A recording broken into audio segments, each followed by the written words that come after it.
No Jumper, coolest podcast in the world. Today I'm here with Bradley Martyn. How you doing, bro? I'm doing good, really good. I'm doing excited fucking great. To be here. Yeah, and for everybody out there, I just want to say that I did his podcast the other day with Leonard the Plug right after we caught a workout, and so that's out there. It's called the Culture Cast. Yeah. So I do the Culture Cast. I have a gym in Woodland Hills called Zoo Culture. I've been on Instagram forever making videos, Bradley Martyn, and yeah, I just have fun on the internet, man. So go check that out. Before we even get into this interview, I just want to throw that out there. Anyway, I just want to know, all right, let's just start off way back at the beginning. Okay. Where the fuck are you from, and what kind of family did you come from? Ooh, the good stuff. So I'm from San Francisco, but I'm from more specifically, a small town just outside of San Francisco called Pacifica, which is like a beach town. Okay. Somewhat, right? I live like maybe 5-10 minutes from the beach. I went to, this is interesting, the feedback, sorry, different than my podcast. Sorry. I went to... what, because you can hear the fucking fan in the background? Yeah. Yeah, that bothers me too, but... Yeah, that's all good. Yeah. It's all good. No, the fan? No, we need that. We totally need the AC right now. See, I think we can hear it in the headphones, and then they don't really hear it on the podcast, because I never hear people mention it. It might be something with the headphones. Maybe the headphones are too sensitive. Whatever. It's okay. So, man, it's crazy. They talk about family, so as far as growing up... damn, my mom, I'm super close to my mom. I have a brother. I have a stepsister. Not super close to my brother. Should be closer. He's very different than I am, but similar in some ways. How so? What's he like? He's kind of... You'll probably see this too, so I love you, Andrew, just so you know. No games? Yeah, he's a hippie. Oh, okay. Lives in a van, stuff like that. And there's nothing wrong with that. It's just not, obviously not something I do. I think better like that. That'll make it better because it'll be more right straight into your mouth. Pause, for sure, all the way pause. Okay. But so if you talk about family where I came from, I went to all boys high school. I grew up without a father. I think that's something significant, and then something we could probably talk a little bit more about. My dad took his life when I was 6 years old. He hung himself. Wow. I didn't want to get like super hard on it right now, but right when you ask me that question, you talk about family, that's always the first thing I think about. No, I'm sure that has a huge impact on you as a kid. Yeah, definitely as a kid. And, you know, a lot of people ask me and they're like, yo, like, would you change this? Could you change, if you could change your past, or like, you know, are you upset? Because I remember when I was younger, I was so much more like, not that it doesn't affect me now, but I was so much more this, I lived in this why me mentality anytime I did anything. Like, because I felt like, you know, you graduate high school and you're like, oh, you see other people's dads or people that have these things in their life, and you look at it and you're like, damn, I wish I had that. So I think losing my father, but like I said, people ask me, are you know, or would you change it? Or like, what about now? And I gotta say to everyone listening out there, and I'm not trying to make this some like super motivational or aspirational podcast thing right now, but I could say that it's definitely, it's led me to where I am today and everything else that I do. As far as like because I mean, I don't know if you knew much about me before, but I know you said you've seen some of my videos. A lot of, I think a lot of my following or audience got more closely attached to me when I started sharing just like real life shit. Right. About like my father, about things that I've been through. Right. And I don't think I wouldn't have been able to have that connection with them if it wasn't for going through the negative shit in my past. Yeah. And that's one of the things. But being like candid and open about those things with the people watching, with people who have like watched me for years, I think that's what kind of made me popular in a sense. No, I notice that all the time, that it's like, you know, people, and that's what I hate when I do see people who I feel like are, you know, gaining followings online who are just living like a really fake reality and not sharing anything. And like, it seems like they're able to like build up this big following just based on like material things and stuff. And like, one of the things I really like about my following is just that they seem like they really feel like they know me, and it's based on something that's a lot deeper than like, you know, looking cool on, you know, Instagram or some shit like that. When you really have that connection where you can share your real life, then you really have fans that like really will stand by you, I feel like. Yeah, and I after even having the conversation with you and seeing the way like the people who like follow me reacted to you and what the things you had to say and just how you came about it, it's just fucking real. And I think people appreciate just real because there's so much, especially in social media and the internet nowadays, it's just like everything's contrived to look a certain way, like you said. Even though we joke around about it and like, we know how the game works, so like we need to get a really good thumbnail, a really good title. But like even on like the Instagram, and it's like people post, and this is true, and I could say this even for myself, but I try and share the other side of it that I'm going to talk about. People post their best, like for the most part, their best photo. They post, you know, the best things that's going on in their life because it's like they want it to be a good representation of whether it's who they think they are, who they want to be, or who they think people want them to be. And I think the biggest difference I noticed with you and having conversations with you is you're not so concerned with who people think, like how they want you to be. You're just how you are. Yeah. And that's what I've tried to be, is just be myself no matter what, like, is going on outside, and trying to be a certain way, just like, fuck it. Yeah, because I was talking to you about that, just in the sense that, like, you know, you really have been a fan of, like, bodybuilding and the whole culture of that for such a long time that it just totally makes sense to me that you ended up being sort of like one of the leaders from early on and sort of like breaking that open to the internet. Like, we talked a lot about Rich Piana, who, for people who don't know, is like another bodybuilder that like really broke open the YouTube game. And a lot of like what you're saying, like, it just was, he overshared like everything about his life. Yeah. And that was like really what I think made people like really endeared to him. Like, I mean, having a dope body, having like, you know, being really strong is only going to endear people to you so much, you know? Yeah, and I think it's interesting that, like, I don't know, now it seems like there's more people who, I don't know, it's just more about the bullshit. It's more about what people have. You know, Like I said, it's more about the highlight reel than people sharing like what's really going on in their life, the hardships, the things that they're going through, not just like the good things that they experience. And I think because you do that, I think I try my best to do that and be that people feel, they feel like a deeper connection with you, because it can be like, that person lost his father. Maybe someone out there listening be like, I lost my mom, or I lost my brother. They can relate something to some sort of loss and know how it feels to lose and grow older with that and dealing with that and the kind of things that you go through mentally. And then if I could tell someone, when I was 6 years old, my father hung himself in the garage, and be like, my life was flipped on its, like, before that, it was just like everything was okay. Everything was like, oh, I'll just get a cut and it'll go away and everything's fine.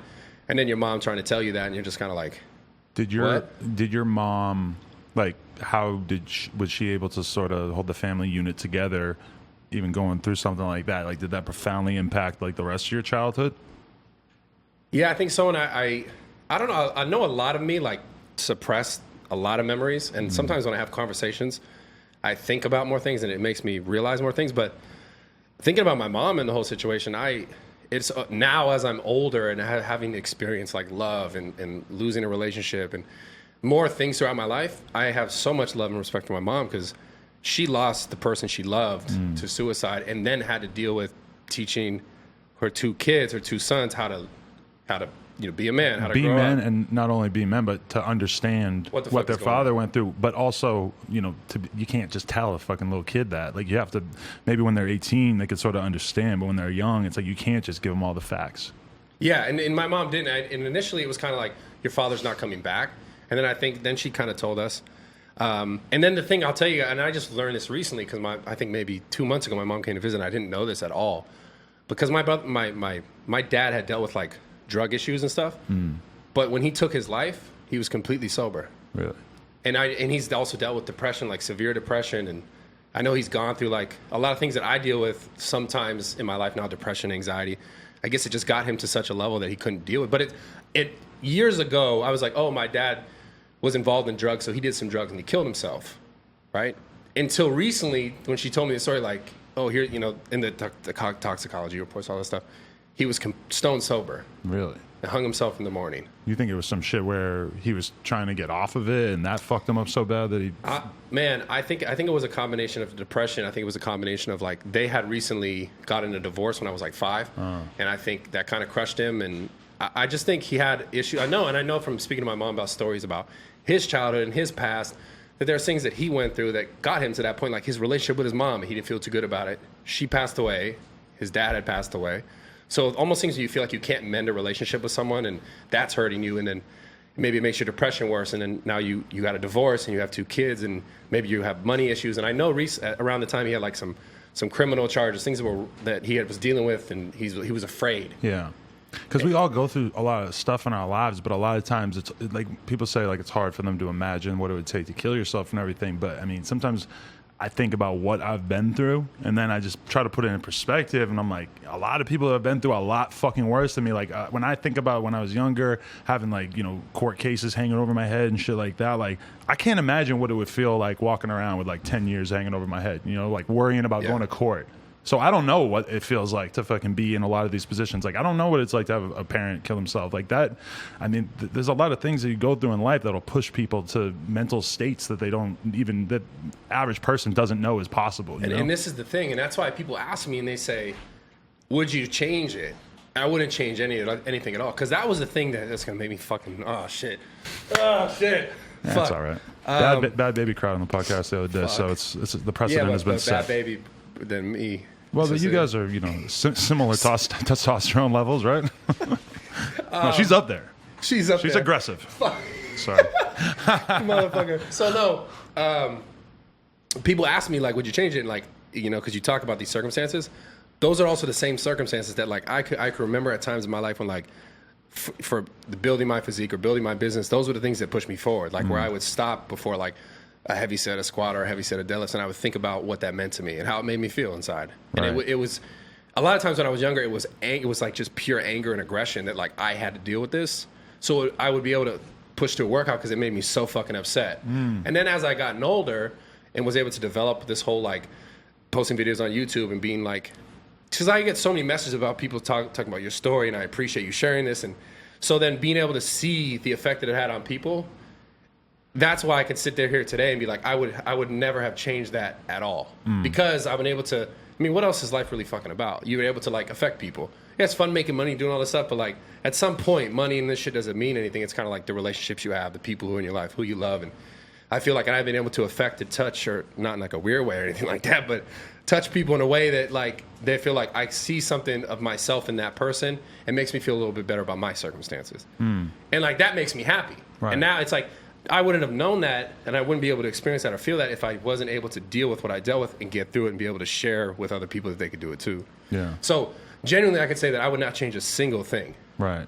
I'm grateful for all the shit that I've gone through. You know what you're saying sort of reminds me of this rapper I was interviewing the other day, Karan Streets, and he's like a really terrible burn victim. Like when he was really young, awful, like missing fingers, his face is all fucked up. Like he just got burned so bad when he was a kid. And I was asking him, I'm like, how did that affect you? How did that change you as a kid, like in terms of how you interacted with the world? And he told me that it forced him to be confident to the point that it was almost like a condition. Like he was like pathological, and he was like that. Like as soon as he walked up to me, the energy was crazy. You would never think that this is a guy that had been through something that terrible. And the way he said it is like, he's like, I was always a confident kid. That shit happened to me, and I like immediately realized I had to be so much more confident to outweigh the way that people were going to judge me based on the way I look. Yeah, and I see that in you a little bit too. It's definitely a power. But the thing, people listening, like if you have something that happened to you in your life, it's much easier to be like, fuck, this happened to me. I'm in a shitty situation, so like I'm gonna let shitty things continue to happen to me.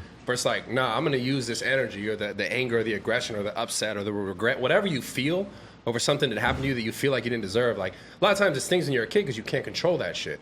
But you can't control how you continue to like grow, how you continue to move forward. And it's hard when you're younger because you look at other kids, and even when you're older, you look at other people and you say, those people have things I don't have. So like, and it's because of the things I went through. And or it's like, I want those things I don't, I didn't have to grow up with a father, and I see my friend with his father. Like half the time I spent with most of my friends growing up, I was like, their fathers were like father figures to me. And then I go home and be like, I wish I just had a dad. Right. But it's like, I didn't let that crush me. So I was like, I wasn't like, let that ruin my life. And it's like the most human thing, the most biologically important thing in your body is just have like a male role model. And it's like it can be really tough to like get past something like that just feels so human, so obvious, so necessary. Yeah.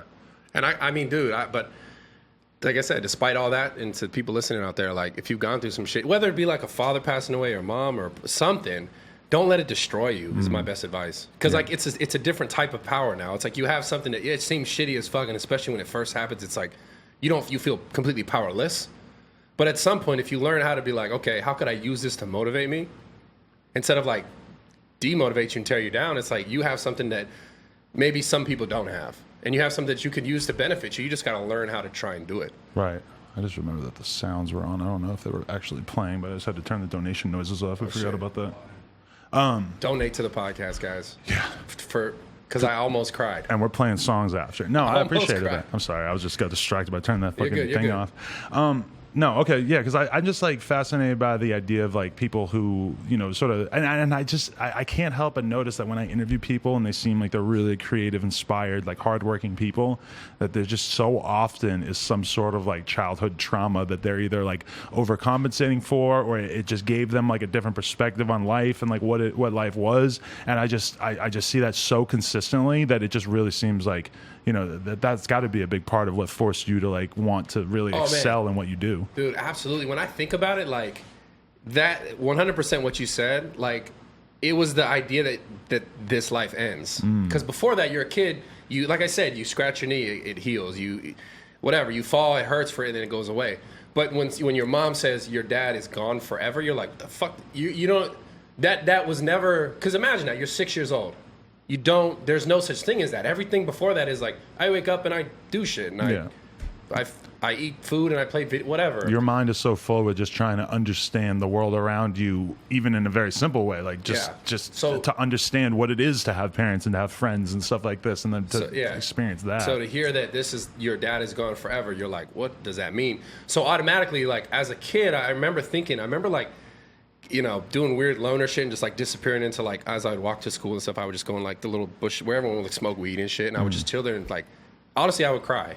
And I'm not trying to get emotional, but that shit would get to me. And I would think so much though about the rest of my life. I'd be like, what's the point of all this shit? Like I thought so at an early age so much about death that it made me, one, I have like a fucking shitty fear of death. I'm afraid to die. Two, it's made me think so much about it that it got me to a point where I was like, well, what do I want to do with my life? And it made me think so deeply at a young age. Like, I remember going to school and thinking about, like, looking at other kids and being like, do other kids think about this random shit but then I'm thinking, like, there's no way they could because there maybe, I mean, unless I met another kid who his parent passed away or something. Because I remember thinking so deeply at a young age about myself and who I was, and it was just fucking weird to me. Right. And I would look around like, do other people think of this same shit?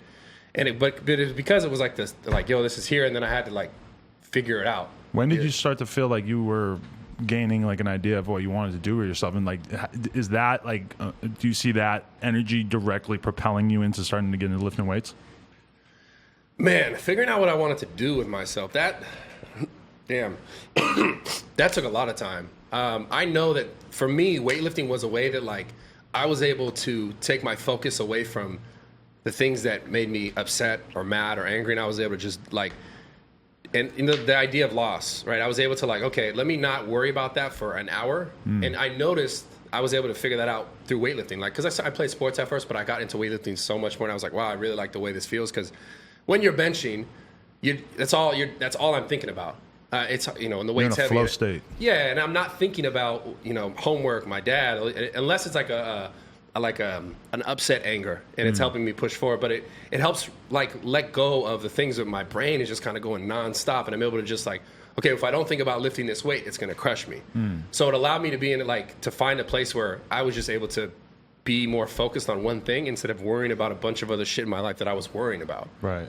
So then I was able to just like, so I wanted to do it more because I wanted to escape that. So in the beginning, it was about escaping that. It was about getting away from like the negative thoughts of shit that I didn't have and things that I wanted and but I didn't have them and I couldn't change at the time. So I was like, well, let me do this because I feel good when I do this. I feel happy when I do this. Because it's something that gives you control over your own life. Like, yeah, you might, you know what it is? It's a lot like the reasons why they talk about girls getting eating disorders is because they don't feel like they can control anything else in their life, but they can control their food. And I kind of see that same thing in like dudes who get really into working out, where it's like you just feel like, okay, I can't control my circumstances, anything else, but I can actually control my body, and that makes me feel like I have some control over my life. It's absolutely about control. Because I have a problem with that, which I have terrible anxiety when I try and go on planes, because I'm like, I don't know who the fuck is driving this plane. Like, this motherfucker could be drunk. I've seen too many movies. Right. You know, that motherfucker turn this shit upside down. Yeah. Like, so anyways, that's exactly it. It's a control thing. I know it is for me, and it has been, and it's like a control thing and a release thing, where like I don't have to worry about the things that I'm normally worrying about and trying to fucking control that I can't. Yeah. And I can control this weight, or I can control this weight, whatever it is. And I just did it more because it made me feel good, and I just kept doing it, and then over time it was like I was a trainer. I was a trainer since I was like 17, and then I started like, the internet came along, and I was like, I'll post my trainer, like my client transformations on Instagram. This was like literally back in 2010, 2011 when it started. Yeah. So I've been on Instagram since fucking day one. So you've been working out, but you've been into weightlifting way before that? Yeah. I started working out very consistently and heavily since I was 17. Like, that's when I was like, I'm going to really do this. I want to be a bodybuilder. Right. And that's when I was really into bodybuilding. Right. And I'm still into it now, but it's changed now because now I'm in the community, and like we talked about earlier, there's a lot of fake bullshit. Yeah. And once I see it, I'm like, what the fuck? But Well, I mean, I feel like the weird thing about bodybuilding is that it comes from such an obvious, natural, healthy desire. Like literally, I know where you're going. Anyone, you could just get in the gym and work out for 20 minutes and your life will be better at the end of that 20 minutes. 100%. But then quite quickly, dudes get into this mentality with, just like, eating like to such an extent that it controls your entire life, working out so much that it controls your entire life. Not to mention, like, inevitably, if you want to compete, you end up doing like unhealthy things with drugs and shit like that. And it's just kind of like, it's easy to take it in a direction where it could have like a negative impact on your life. And from your perspective, it's like you could just do all kinds of things that ultimately are not really like good for you just to have a look or whatever, when you know that it's like, who really gives a fuck? People fuck with you for your personality for the most part, Yeah, I'm starting to learn that more and more. Yeah. I'm starting to learn that is like, at least on the internet, like, yeah, people, they may have been like, impressed by like, because I'll do dead viral videos where like I jumped out of a 4.5 foot pool and I did those where I lift a bunch of girls and like, I'm squatting with girls on the side, or I'm like lifting the weight with no hands. I did a lot of things that now like everyone kind of does them now. I've done them like in the beginning and they went viral. And that was what kind of got me popular. But then, yeah, you start to realize like the people who come up to me in person and come to my gym and come visit me in Woodland Hills is like, they come to say like, I appreciate this video. You gave me a different perspective on my life and made me a better person today. It's not like, some people are like, I love your workouts, I follow them. But it's much more rare to hear that than it is to hear like, you helped change my life because like I went through this, or I experienced this. And it's more about the thing I just shared about the father, more about like the relationships, the things that I talk about like that affect me. So more people come and tell me, and it has to do, because I could be a skinny guy and still talk about that. It's just like the jack thing and like the viralness got them in the door. But what they come share with me is not about, oh man, they might be like, yeah, I like the videos you jumped out of the pool and shit, but most people come up to me and they it's like a heart to heart. Yeah. It's more real than that. It's not like, it's not as superficial. Because especially with something like, people just need, that's one thing about vlogs and YouTube and shit, is people just need guidance. Like if some 18-year-old kid, he wants to like do something in business or whatever, it's like, I completely understand how he could watch my channel or watch somebody else who talks about whatever, and it's like that could give them some like inspiration, because they need like a model of like how to be an adult and shit. And especially with the working out thing, because it's like pretty hard to figure out how to lift weights and stuff if you have never had like anybody guiding you in that way. And I could just imagine that your channel probably has that effect on so many people, and then they end up kind of crediting you with the fact that they've like improved their life in some way by getting into a healthy lifestyle. Yeah, which is something I also want to bring up. Like a lot of people come up to me and they're like, if it wasn't for you, I wouldn't have done these things, and you changed my life and all this stuff. And I tell everyone the same exact thing, which I want to talk to you guys, like tell you guys right now too, is super relevant. I didn't do shit. Like I said some shit and I talked about it. I showed you what I know and I talked about what I know and what I experienced. But I want people to listen to what I'm saying right now. Like, you did the work. I want people to know that. And because people come up and they give me so much love, and I'm like, obviously I'm grateful for it. They come, they buy my merch, they show me love, and I see it. They're wearing it. I'm grateful for it. But like, I want them to know that if I wasn't there saying any of those words that I said, that they still had the power to do what they wanted to do with their life. Like I just said something or showed them something a little different, and then they're like, yo, thank you for that. But like, they almost like sometimes I feel like they're giving me too much credit. I feel that, yeah. Because it's like, I could say, and you could say anything, but it takes a person to listen and be like, oh, okay, I want to really take this and change my life with it. Right. Or change my arms with it, or change my... It's like, someone's got to put the work in. And the point is like, you can do the work whether or not Adam says it, whether or not I say it. It's like, you have the power to do it. You just got to... And figure it out, which is watching the videos, whatever's a part of figuring out. That's what, honestly, I'm glad they were doing this interview in general, because I feel like a lot of my fans are not the type of people that would ever go out of their way to really like learn about exercising and shit. And I know that if they actually like made that a part of their life, and maybe even cut back on the drugs and replace some of that with like a good night's sleep once in a while, and like, working out and stuff, I just feel like that is such a positive impact on anyone's life, because motherfuckers figure it out by the time they're like 30 or whatever. Yeah. Oh yeah. You have, at some point you realize like, I'm gonna look like shit, I'm gonna feel like shit if I don't start figuring out some sort of exercise routine, Yeah, I think working out, obviously, like to the degree that I've done it, or I'm good at, like that I'm doing it, is its own thing. Yeah, you don't need to do that. Like you can just do 3-4 days a week, 5 days a week. It doesn't have to be as crazy, but it's gonna make your mind so much more efficient. So it doesn't matter if you're trying to be a bodybuilder or like a fitness person, or if you're trying to be fucking Adam, or you're trying to be anyone else on YouTube, or anyone else that you like it's going to make you better at whatever it is. But basically, like if you're a business person, it's going to make your brain work better. You're going to have more energy. You're going to feel better. It makes your sex drive better. Like, and I was surprised. how good you were at working out. I appreciate For it. someone who's not like a workout guy. Right. Well, I mean, I started working because I got super fat. I like fucked my body up and couldn't ride my bike for like Actually, I saw some. 2 years. Yo, I was like 280 at one point. But at that time, You're tall though. Yeah. Remember, yeah. 280, but that's a lot of fat. I was big kind of too because I had gotten into working out, but then at a certain point, I like decided that I had to like cut all that fat and shit, and that just like. That was when I got into lifting weights, but then I was kind of on and off with it over the years. But like the past like 8 months, I've been like going to the gym like 3-4 times a week and like really just getting more consistent. Because the way I felt like 6 months ago, bro, is like I was just nothing going on. Like I just hadn't got a good workout in forever. And when I think about the level of energy that I have now as opposed to 6 months ago, I'm just like, yo, like.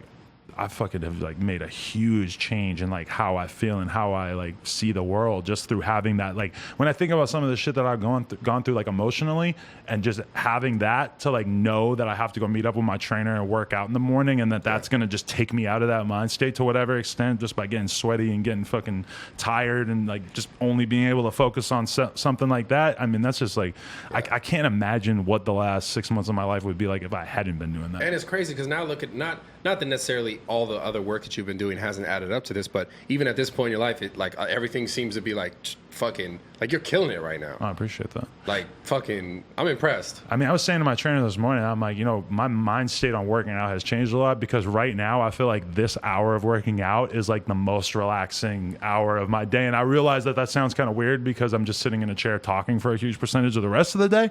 But like somehow like the working out thing just like prepares me to like use my brain for 8 hours, Yeah. I mean, it's like if you just like physiologically, it's like definitely a blood flow thing. Your brain is just.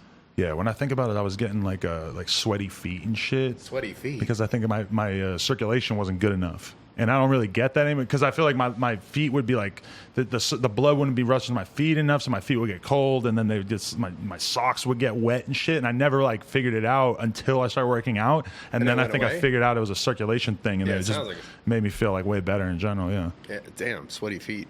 It's not like sweaty. It's just my feet would get like cold because the blood wasn't like going to them enough. I think. Yeah. Did you experience that anywhere else? Yeah, like my hands too. Like I would get like clammy hands more often and stuff because my blood flow wasn't up enough. And that alone, I'm just like, holy fuck! Like I went to the doctor about that, and like then I started working out and it fixed itself. Do you have anxiety? Nah, not really. Okay, I do. I used to do a lot of Xanax, but no. I never really had anxiety. I was just doing it for fun. Just doing it for fun. Yeah. But okay, so I want to talk about when you like got into working out. Like when did you decide that you really wanted to be a bodybuilder, and like how far did you take it in terms of like really going for that? Because it's such a lifestyle, it's such a scene, it's something very different than just going and working out a couple of times a week by yourself. Yeah.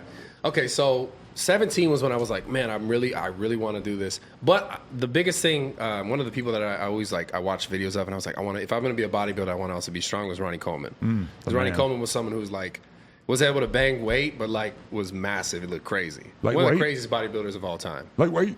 Yeah. You remember that? Yeah. All those catchphrases. Oh, yeah. I still say those when I work out. Yeah. I used to I would say, everybody want to be a bodybuilder, but don't nobody want to hit no heavy ass weights. Ain't nothing but a peanut. Ain't nothing but a peanut. Yes, bro. So like Godly. He was the guy, man, and that was like, okay, I want to do this. Obviously, I was much smaller at the time, but that was like my goal. I wanted to be a bodybuilder. And the crazy thing though is like as I got closer to like, I competed a little bit when this men's physique category came out. Everyone made fun of me like, you wear board shorts, you up there and like twist and pose. Oh, so you were not trying to go for the giant? No, I was, but my you body just weren't there type, yet. Yeah, my body type was not my body. Because I remember one day. Were you real skinny when you started? Oh yeah, super skinny. Okay. Super skinny. So my body type was just much leaner and smaller. Interesting. And so as I'm going along, I've always worked out, but I always wanted to try and be strong and be in shape. And one day, I think there was this lady, her name was Mary Jo or something. She came up to me and she was like, you should do this thing. It's coming out, this new competition thing. It's in like, it's a bodybuilding, but it's not bodybuilding. It's like this men's physique bullshit. And I was like, okay, I'll do it. So like, I remember the competition was like that next week. And I basically just like got a spray tan and took my shirt off and didn't change anything. So, no, I swear to God, like legit, I was up there, like, I didn't look bad, but I for sure did not win. And I remember looking at pictures, they're like, I don't have them on the internet right now. You could probably find them if you really dug. But did you not realize that all these other dudes were like, on like real plans for months and months? Yeah, I didn't realize that until I went there. Right. So when I showed up and I had taken my shirt off and I'm looking around at these other guys, I was like, Oh fuck. So I think there was 8 people, or there was 9 people, and I got 8th. And everyone else, was like they were like have been doing it, and they were just like, you should just show up. I was like, okay, I look pretty good, because I remember like, fuck, this is a long ass story actually, but I'm not gonna share that part. but people would tell me you look good with this shirt off, so I was like, okay, I'm gonna do it. And then I did it, and I saw the guy who won. I was like, okay, that's what I got to do. I'm gonna do it. And but do you feel like you like kind of knew, like, oh, I have to work out harder, I have to get in better shape, blah blah blah? Like you kind of you saw the line between you and then what they afterwards, yeah, because it was the very first show, right? So like there was no like, oh, that's what it is. It was literally the first time they ever put on a show in Southern California for that category, right? So I did the very first show ever, and it was like, you didn't know what was going to happen. So I was like, oh, this might win, because they was writing in text. This is what the competition is. This is the requirements. Right. It wasn't like, here's a person who's done it. That's how you got to look. So I just showed him, was like, and then I saw the guy who won. I was like, oh shit, okay, I can do that. And then shortly after I did another show, I won. I got the overall, and then like I went on to like the national shows to try and get a pro card. And at the time they gave out 1, and then like I got 2nd place, and it was super controversial. I was bullshitting. It was like, and I was getting messages on Facebook for like months about how I got robbed, and then I got very like demotivated to like be in that industry, in the bodybuilding industry itself. And that's around the same time Instagram started to come out. And so I was like, well, fuck this. I'm just going to focus on this. And then as I got more popular on Instagram, I think literally like no bullshit. I was the first fitness guy on Instagram to have 10,000 followers. Wow. So this is like, and then I'd go to shows and be like, yo, that's the guy with 10,000 followers. Like, it was fucking crazy. Right. Like, Instagram, 10,000 followers. Everyone got 10,000 followers. Like, I was looking back on super deep into my old Instagram when we first started, and I remember I went to Barcelona and we were riding BMX, and like, we were obsessed with Instagram. I'm looking at this shit. I was getting like 4 likes a photo. But it was lit, though. I thought it was tight. It was so lit, though. It's so weird to think about those early days. I remember I had 4,000 followers, and I like met a girl in a bar, and she's like tweaking out on me, like, "How do you have 4,000 followers?" Yeah, it was crazy. I was just off being like a BMX loser. Oh my god, too. bro! I used to go around telling people, "Yo, follow me on Instagram." People were like, "What the fuck is that?" Because Androids didn't have it yet. Yeah. People only used they used it. They only used it to filter, filter. Like they had the stupid fucking. Remember that? It was like the photo would give it like a border. That's like why people started using it in the beginning. Yeah, and it was also a filter. This is everybody when they first got Instagram. Oh, 100%. Just photo with a cup of coffee. Coffee, food. And then I was like, oh, okay, I'm going to start posting like ab selfies and like client shit. And then it started to grow, and I started posting some competition stuff. And then I started getting popular. Like, I don't know if it was around like 200, 300,000 followers. Then those same people that I was like, yo, fuck this industry, they started to invite me back because I was popular. Really? And then they're like, come to my show, you'll win. And then you go to the show, what do you think happens? And I look good, but it's not like I showed up there fat. Right. I was like, okay, cool. And then I did it. But is it that corrupt? I hate to be here, but I think, though, I will be honest, man. I think if you're that undeniable, then it can't be that. Like, I think on a certain level, absolutely. I think because it's at the end of the day, it's a subjective sport. Right. And it's like, if I knew you and you were competing at a show or a show that well, maybe it was my show, I would look at you. If you walked, just period, as a human nature, if you walked out on a stage, I would look at you before I would look at anyone else because I know you. So I'd give you a better chance of like, oh, could he win? And a lot of dudes are hella close together in terms of their And there's a lot of people, so you're kind of looking for some people that you kind of know. So I don't blame them, but I do think there's a fuck ton of bullshit in the industry, but there's bullshit in any industry. But I will say, I think if you're that undeniable that like they can't, like, unless they like hide you off to the side, I think it's like, because I have a buddy who wasn't as like popping on the internet, but he won Mr. Olympia Physique. But he was like, there's other guys who got way more fucking followers who do the same thing. Right. He had way less followers, but his physique is fucking undeniable. Right. So it's like, you can't, if people saw him, they'd be like, what the fuck, he didn't win? That's always been like a weird thing. When I used to really pay attention to bodybuilding on the internet, I mean, I still like watch videos here and there, but I would just feel like I was reading people talk about, the results from like Mr. Olympia, and they would just be like talking about the texture and the grain of their thighs and their buttocks, and I'm just like, what are you talking? Like, it's so, like, I'm looking at these dudes, I'm looking at Ronnie Coleman and Jay Cutler side by side, and I'm kind of, this is that era where they were going head to head super hard, and I'm just like, they both look dope, but I just have no idea how a judge could possibly really compare this. It's so different in person though too. I bet, yeah. It's way different. So I think you have I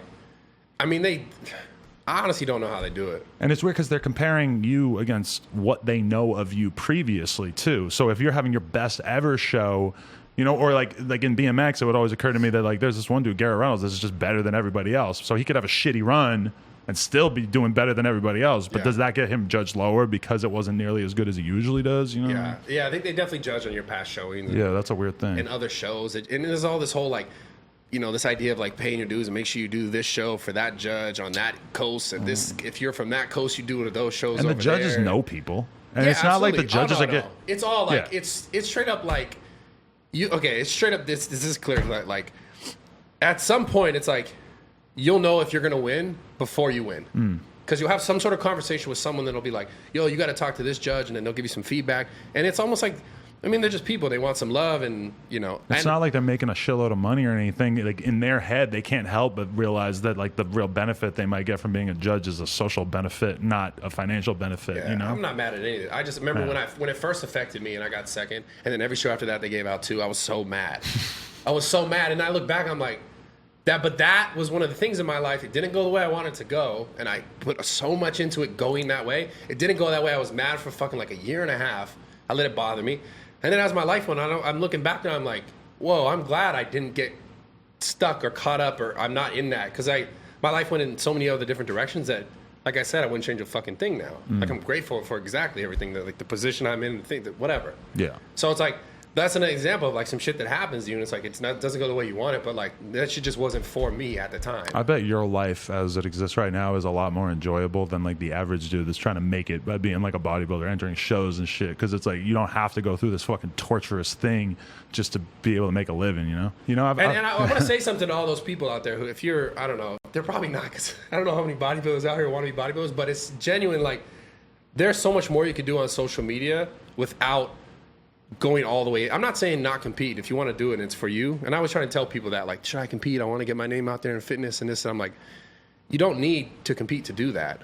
Like, I did the opposite of that and got my name more out there just by my own means, by trying to make good content, viral videos, like things that help people, versus like, I'm competing, I'm going to go do the show. And you kind of get stuck in that circuit. And it's like, you can do what you want to do without having to do certain things. When you see people pop off from more of like a social media standpoint in fitness these days, though, like what do you see being sort of like the winning recipe? Because when you came out, it was like pretty small level of competition. Yeah. Nowadays, it's super competitive. What are the things that are like helping people win?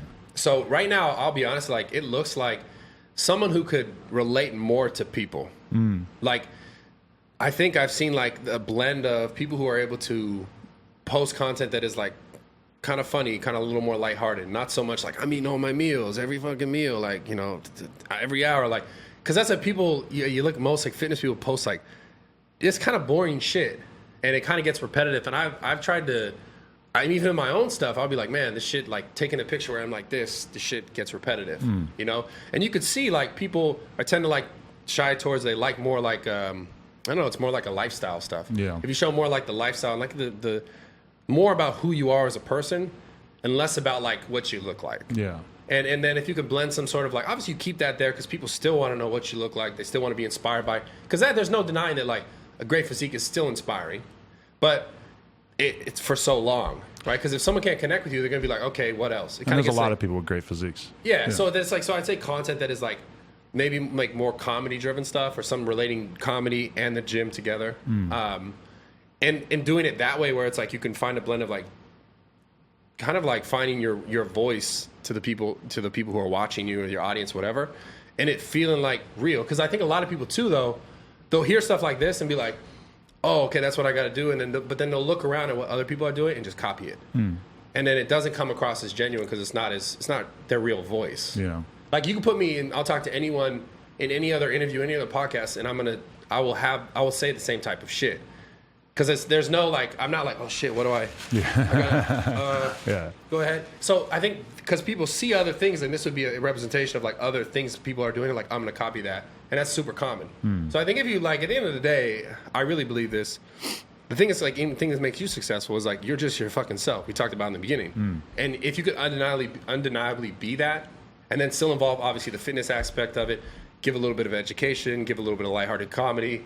Maybe have some viral videos here or there of like some sort of something that you could do that's cool. But keep it just real. I think that's what's rising up in social media now, more and more. Even not even just fitness. Yeah, oh, yeah. Just period. When you think about somebody like Lil Pump or Tekashi 6ix9ine or whatever, I mean, yeah, they have really big music.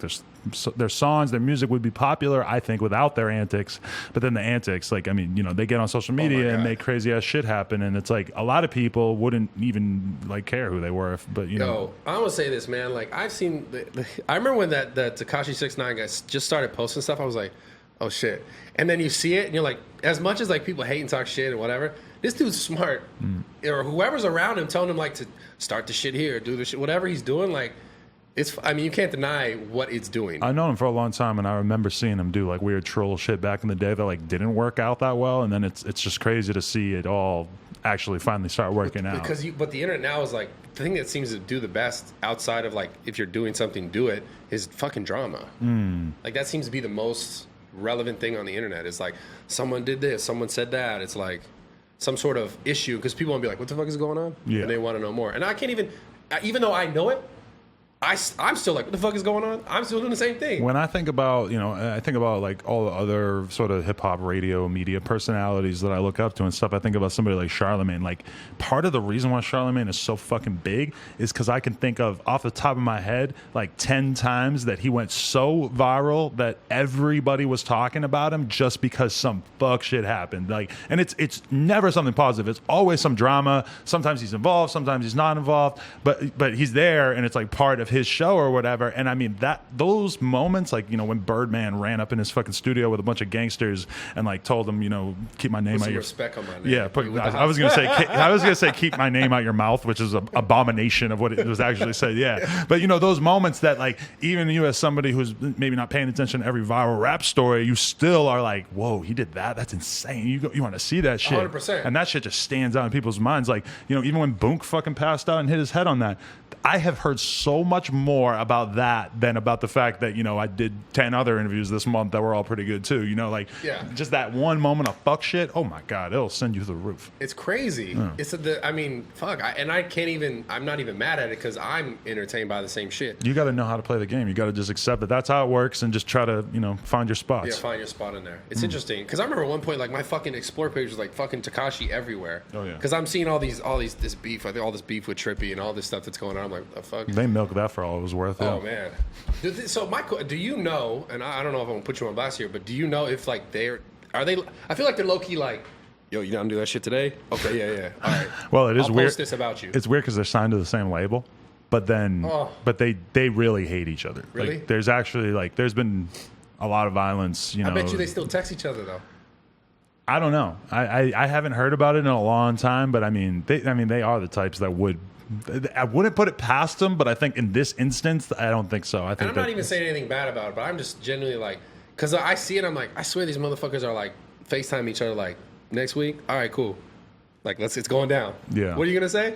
Maybe not like that? I don't know because, in the reality of the situation is that these dudes are around real gang members that are really with the shits. Are they really? Yes. Okay. And that's I don't know. Right, because they might be 19-year-olds with crazy colored hair and all this shit, but I mean, there's people involved that are just not fucking around, and like if you really pay attention, there's shit going on, and I'm not saying that anybody's doing anything illegal or whatever, but I mean, it's more serious than because I was curious about this. So that's why I don't like to fuck around with it like crazy and like really provoke the situation, because it's like that's the whole thing in rap is that if you could diss somebody, but they might be the goofiest rapper, but then they got all these different people that like are behind them and shit, and then you're fucking with their money by talking bad about them. That's why I really don't like to like disrespect rappers. Like sometimes you have to. But I try to like treat the situations with respect, especially given like the politics of it, and especially like my job isn't to like I never want to shit on a rapper. If I do, it's because I have to. But I never really want to like shit on anybody's career because I see everybody's career go from the bottom. Yeah, shit on anyone in general. Really, it's like you can call some shit. Right. Like anything I would say about a rapper on camera, I like to always think that that's something that I would be able to say to them in person. Yeah, and even I might say it a little bit different, but they would understand where I'm coming from. So you're telling me though that Trippy and 6ix9ine really got real motherfuckers around them? Oh yeah. Oh shit! I see. I'm like, I have no idea. This is news to me.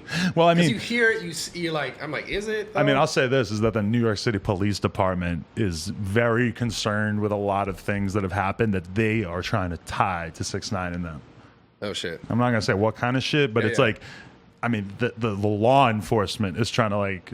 I mean, I don't know. I don't know what's gonna happen and everything, but like the like think about what happened with Bobby Shmurda.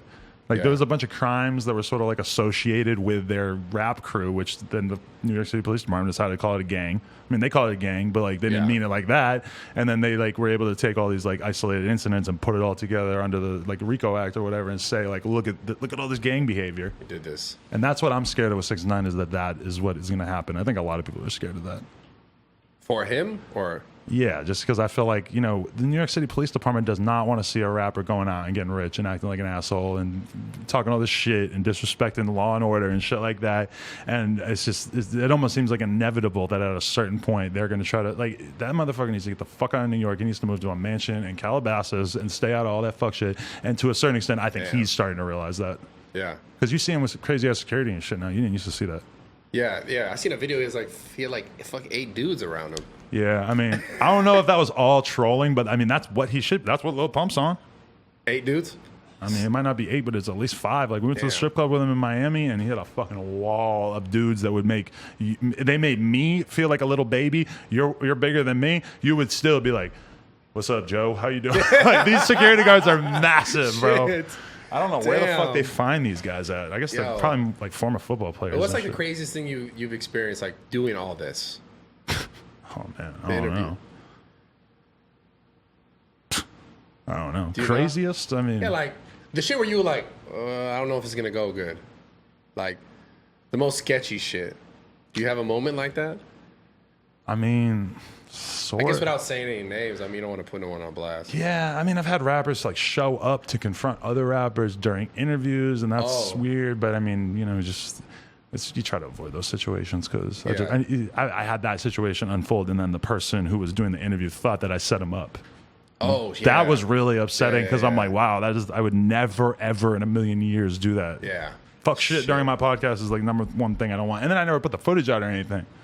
You didn't put it out? No. Yeah. Because that's like, it's too delicate. I don't want to see anybody get hurt over some shit that happened here if I don't have to, Yeah. If it happens on live stream or some shit and I can't help it, fine. But yeah. When you take all that popularity you got on Instagram, like how do you make the switch into YouTube from there? Who gave you the idea that was even possible? I mean, I knew it was possible because I saw people doing it in the fitness industry. But to be honest, it's interesting. I did a podcast with him the other day, but Youssef, Fouseycon, he was the first person that I saw. I saw him at a celebrity game. I knew he was a YouTuber. I was like, yo, I want to get into YouTube. And he was killing it at that time, especially. Yeah, he was fatter though. So I was like, I remember his weight loss transformation has so many fucking views. I watched that shit. So he was bigger, and I remember I saw him. And I was like, yo, I want to get into YouTube. He's like, I want to get in shape. He saw me. He's like, yeah, help me out. So I helped him do that. And he helped me like get on YouTube basically. I think he helped me get like 25,000 subscribers like on a channel with no videos. Really? Yeah. Just put you in his videos and start talking about his training and shit? He put me in one video and I was training him and talking about, I'm going to train him and like, subscribe to his channel. Really? So I got like 25,000 in like a month. And then we did like 2 or 3 videos together on my channel. And then maybe one more on his. And then eventually, like, he just kind of did his own thing still. That's super fire that he was, like, down to sort of give you that start, though. The thing that he really helped me with, too, was seeing how he acted on camera. And he was just kind of like, fuck it. And because, like, when I first got on camera, I was like, I was so afraid to be myself. Me too. When I think about that, I can't believe like, I had, like, a significant chunk of my life where I was, like, really uncomfortable being on camera. It was super fuck. And I was like... Because seeing him be like fucking and like I was watching him do because he would do his vlog whatever the fuck he was doing, and I'd be like, that was inspiring to me, and it just showed me kind of like fucking we would talk about it. I'd be like, man, I'm just fucking afraid to be myself because when there wasn't a camera and you're just there, it's like everything's great, the energy is good, and then the minute I turn the camera and look at the camera, I'm like, what was I gonna say? And because I don't know, it's like you tied and I got used to. I think that the best thing that I learned was like. I looked at the camera as like, okay, that's just someone's face, and I'm talking to it. But it took me so long to be comfortable with that. But the minute you learn that, like to anyone who's trying to be like successful on YouTube or whatever, it's like you need to be comfortable, obviously, in front of a camera. And a lot of the vlogging type or most YouTube content today is like talking to a camera, like it's a person. You know what I feel like helped me really get comfortable on camera was doing podcasts, because I don't feel like I'm talking to the camera. I feel like I'm talking to you. But then like once you start vlogging, all you do is just turn to the camera. But it's very easy to make this transformation once you're already used to, like, if you could be on camera talking to somebody else in like a podcast type scenario. Yeah. That's way easier and simpler, I feel like. Yeah, as far as transitioning to like that. Yeah. Yeah. But when I first started, it was just this. It was like someone had a camera in my face, and I was like, fuck. Can I get that Mexican bowl with the double prime rib? It's called like oxamole or some shit. Yeah. Thank you. It is literally called that. Yeah, it's a weird name, right? I never know what to call it. It's like guacamole, but with an X. Double spare rib. That's a bodybuilder move right there. Bodybuilder for sure. I remember like reading an article about, it might have been fucking Branch Warren. It was like just talking. I remember like he was just answering the question like, what do you eat when you're on the road? And he's just like, usually I'll just go. He's like, I'll go to Denny's and just get like, like 12 eggs and shit. I'm like, oh fuck, you can just go in Denny's and just order shit that's not on the menu. Never thought of that before. What do you mean? Just sort of like, just be like, I want an egg. Or just be like, if you're like chicken. a bodybuilder dude and you got fucking money, you just go in there and just say like, this is exactly what I want. You can charge me whatever, just make it, Yeah. I just thought that was so badass. It never even occurred to me. That's reminded me when I was a kid and I first started all this bodybuilding stuff and I was like broke as shit trying to eat. I would go to Denny's and order like, because I had a menu, we could just order like egg whites or like just an egg and like some toast. Like you could order basic shit. Yeah. I think they still have a menu like that. It's super cheap. Really? So I go in there and order like 3 eggs, some oatmeal. I miss when Denny's used to do like promotions with like bands and shit, and you could go in and get like a Taking Back Sunday omelet or something. Do you remember that? Bands? I swear to God, they had like all these bands that were like on Warped Tour and shit that they did this like collaboration with. So you would go in and they have a menu and there'd be like a Fallout Boy burger or some shit. I don't remember that. It wasn't like super popular bands either. That was what was funny about it. It was like most of the bands were like, they were sort of known, but it's not like everybody who goes to Denny's is going to know who that is. Yeah. No, I didn't. I wonder when that was. Yeah. I'm 29, so. Yeah, it might have been. Yeah. Maybe before my time? I don't know. This is a weird shit that I remember. Damn, you're 29. You're still pretty young, bro. Yeah, it's crazy. I look at you and I feel like you're like much older than me, but I guess it's just because I equate like facial hair and like being big and strong with being older, so it just feels like you're older, even though. That's funny. Yeah, no, I've gotten that my whole life, man. Like it's like I guess once I started growing a beard, it was like you're older. Yeah. And then I was bigger, so it was like you're older. What's your love life like? Ooh, fuck. That's complicated. Man, yeah, complicated, super complicated. Man, feel free to divulge as much or as little as you want. No, I had I had a relationship on and off for a long time. On camera and shit? No, not on camera. Ah. No, like never on camera, and that was part of the problem. Is like shit didn't work out. Really? Because it became like a, because I love doing this. I love making podcasts. I love making YouTube. I love being a part of all this, and like I genuinely enjoy it. So, like I'd want to do it more, and sometimes I wouldn't have enough time for everything else. I'm so thankful my girlfriend's like understanding about that shit, because the amount I work she does it too, yeah, but the amount of work that I fucking realistically do is like just like it's like no normal girl would be able to tolerate me being in here until 2 a.m. every day. Yeah, and that's the thing. So that was one of the biggest reasons why because I also became afraid to like put it on the internet, because like I was afraid of like you have some shit, because man, I went through some shit in this industry where like motherfuckers just say what they want. And automatically, because someone says it, it's true, no matter how untrue it is. So it's just like, and then people attack you and all this shit. And it's like, I was afraid to talk about my relationships because I didn't want to like invite that into my life. Meaning like, for example, let's say it didn't work, right? But let's say I put it on my YouTube or my Instagram for the last fucking 8 years. And then all of a sudden, like, it doesn't work, or 5 years in, it doesn't work. And then that person, maybe they want to make a video and be like, fuck you for some dumb, because the amount of, remember we were talking about my podcast? Constantly on YouTube, the amount of shit that you guys have on each other, whatever. It's like, you don't want to find yourself in a situation where you're like, well, fuck, I posted this girl on my page for the last, like, 8 years. Obviously, everyone knows she's my girlfriend. So some people are going to choose sides and be like, oh, this bullshit. So I was just like, I don't want to deal with that shit. Yeah. Because I know how vicious the internet is. It's just like, let me just fucking attack this person because so-and-so said some shit. Yeah, like my relationship is so public and really good, but I just always think about how at some point, if my relationship is not really good, the fact that it's so public is just going to put so much stress on it. Like if me and my girl really were going through some shit, the fact that we're so in the eye of like the public on YouTube and shit, it would just change the whole dynamic. Right now it's all good because we're good. Yeah. But if it was starting to go bad, that fucking public thing is just... It's hard too because it's like I said, people pick sides and people's like they just they hear something, they hear a side of a story, and they're like, they take it for what it is. But it's hard because like no one's in your relationship with you guys. No one's like there every day. Like there's always two sides to any story. There's always like, and it's just like people from the outside. I don't know if it's because they like to judge someone else's. I mean, it's a drama thing. Like you like to look at other people's shit sometimes so you don't have to deal with your own. And it's easy to like shit on something else, so like you're not dealing with some shit you probably should be dealing with, which is like your own fucking love life. You know, it's easier to like go outwards and be like, yo, fuck that person for those things, and you know, oh, I like fucking Lena more than I like Adam and whatever. Yeah, and it's like I try to avoid that. Yeah. Because I've seen it too on the internet. I've seen like relationships where like the YouTube couple, fitness couples, and then it's just like they fucking go at each other. Oof, I bet that's awesome. I wish I was deeper in the community to watch that unfold. Exactly, that's the thing. And it's just like fucking, it's God, dude. I was talking to Keemstar, who does Drama Lair, you know. Yeah. Well, I want to get Keemstar on my podcast, man. Oh, I bet he's down. I would like to see you get him in for a workout. He's actually lost a bunch of weight.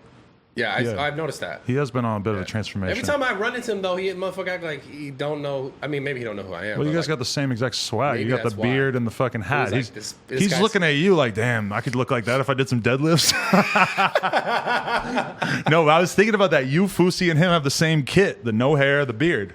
Yeah, fuck, dude. I'm going to be honest. I think you look the best out of the three. Thank you. Pause. Yeah, I appreciate that. Is pause a thing in the bodybuilding community? I don't know. Pause is a thing, period. In all communities, yeah. That's great. Except the gay community. Even they say it. They still. I think it's relevant everywhere, man. That'd be awesome. Pause. Yeah. No, I've heard plenty of homosexual men say no homo and shit. Like just because it seems so obvious that like why wouldn't I involve that in my daily verbiage? Vocabulary. Yeah. It's a good word. Yeah, it is pretty tight. So how'd you end up opening your own gym? Man, I mean. It was a dream of mine since I was a kid. And I mean, just flat out, I was able to make enough money that I was like, okay, I want to do this. Like originally it wasn't to open a gym for the public. Originally it was like, I wanted to open a gym so I can like film dope content and gyms wouldn't kick me out for doing the crazy shit that I was doing. Oh, was that happening? Yeah. So then I'd be like, okay, let me have a place where I could do whatever I want, invite whoever I want, do film videos. And then after like, I'd say about 6 months of like trying to decide how I was going to do it, I was like, fuck it. I'd rather have people come because I wouldn't have the gym or the ability to like open a gym, buy the equipment if it wasn't for all the people who've supported me over the years. Right. So it's kind of like, I didn't want to be like, oh, I want to just have this place so I can do some shit and like further the things that I was doing. I want to have a place where like I can meet people. So like people come every day from all over the world, like Norway, Sweden, like literally everywhere, Australia, all the time. They're like, oh, I watch your videos. I appreciate you. And they, you know, shake hands and take some photos and show love.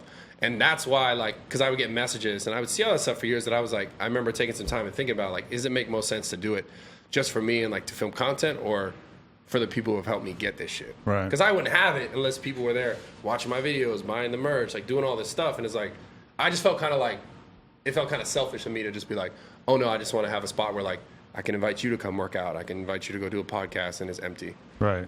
So, I mean... But it started from an original idea of like I was just going to open a spot where I was going to, before I even had enough to do the gym how I have it today, I was like, my initial goal was like, I'm going to be a trainer and I'm going to open a little small facility and train people out of it. And that was my original goal when it comes to opening a gym.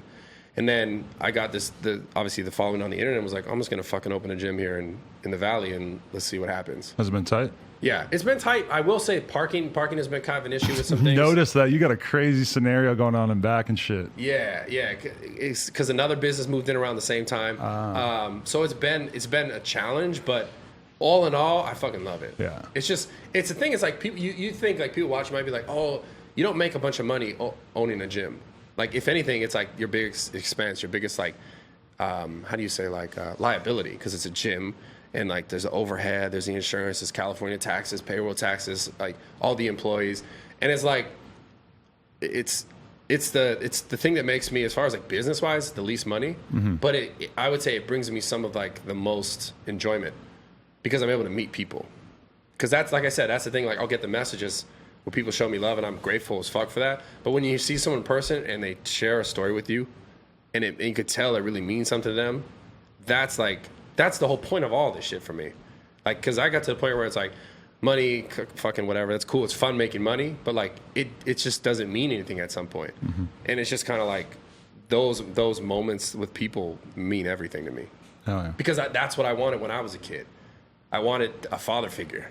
And a lot of these kids come out and be like, yo, you showed me this. And it, like, my audience is like 98% guys. Mm-hmm. So it's not girls. Girls will be like, my boyfriend loves you. Can you take a photo? And then the guy will share some story like, yo, I lost my dad or I lost my mom. And, you know, hearing your story made me feel better about my life.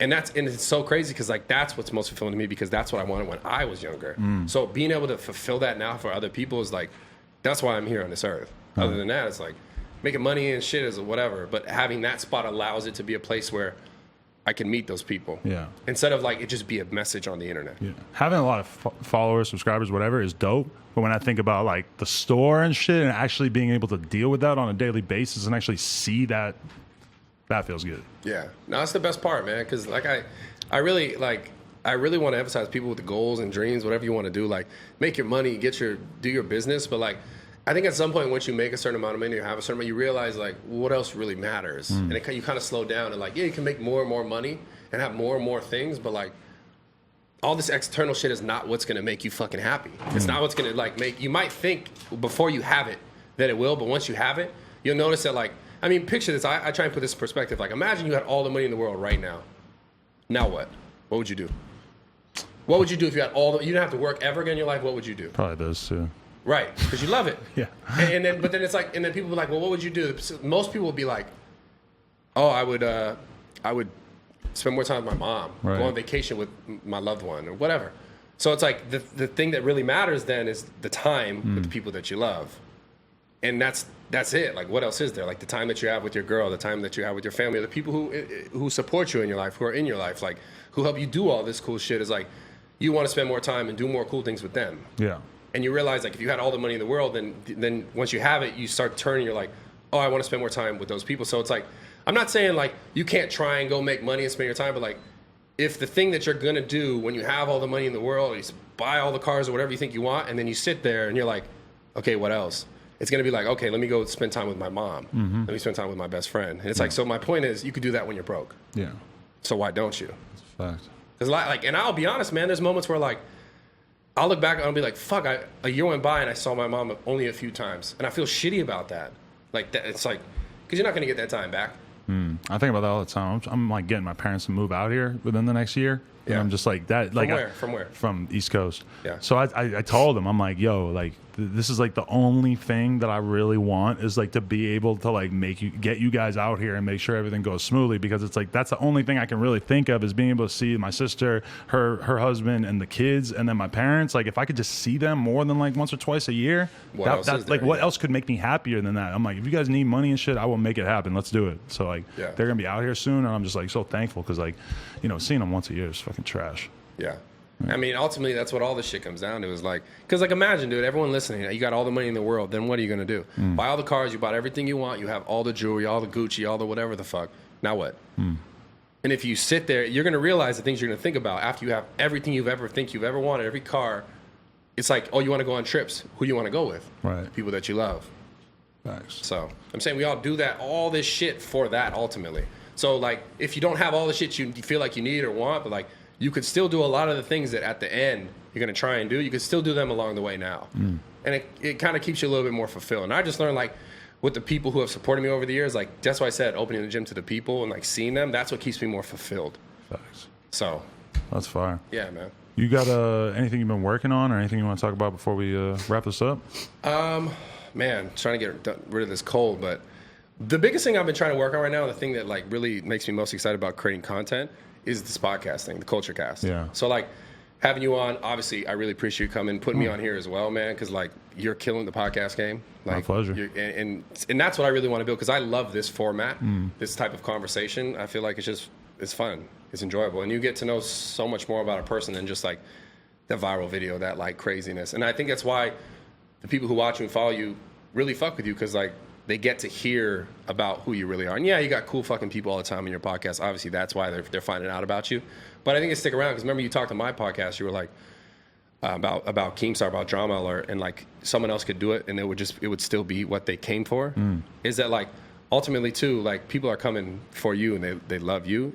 But I think you could create something that could live on after that. That's what I'm trying to do, is just build my shit out so that it's like, even when I'm not necessarily 100% gung ho doing all the shit myself. Be the same, though. Yeah, but that's the challenge. It's the ultimate challenge in business and stuff. Is like, when you're as passionate as I am, it's easy to fucking run a business when you really get up every day and you have that drive. But then to create a machine and like to be able to give people responsibilities and have that thing continue to run without you necessarily like putting all of your brain energy into it is the hardest thing. And it's like the hardest thing to pull off. You know, like it's like the ultimate like kind of dream, is to be able to like really make something bigger than yourself. You know, and the reason why I said it is because like part of my goal in the future is I want to open up more of these Zoo Culture gyms. But I noticed like that's the hardest thing to like figure out, is like who is going to care about something as much as you care about it. That's hard sometimes, even though they don't own it. It's one thing for you to fucking care about it as much as you care about it because you care that much. How do you find that guy or girl who they care about what you own as much as you care about what you own? It can be tough. And it's hard. But it's like, it's about something bigger than just you. You know, like with the people who like work for me and stuff, it's like if they didn't give a fuck about the culture that we're documenting, then I'm sure that they wouldn't be able to like put as much effort into it as they do, you know? Yeah. Hell yeah. So for me, it's like trying to grow the gym, trying to grow the podcast, which I fucking love doing. So make sure you guys subscribe. I appreciate the love. And that's it, man. Have some more fun. And just, you know, live more life. Fire. Yeah, man. We should do this again sometime. We should work out again sometime. Let me know. Let's do it, I'm ready. man. Hey. Shout out to everyone showing love. Thank you guys so much. Yeah. Find me on Instagram. Find me on YouTube. Bradley Martyn with a Y. Fire. Yeah. Appreciate That's it, it. man. Thank you, man. Appreciate your time. Yeah. Hey, No Jumper, coolest podcast in the world. Check us out on YouTube, SoundCloud, iTunes. Bang. I'm rolling like an alpha.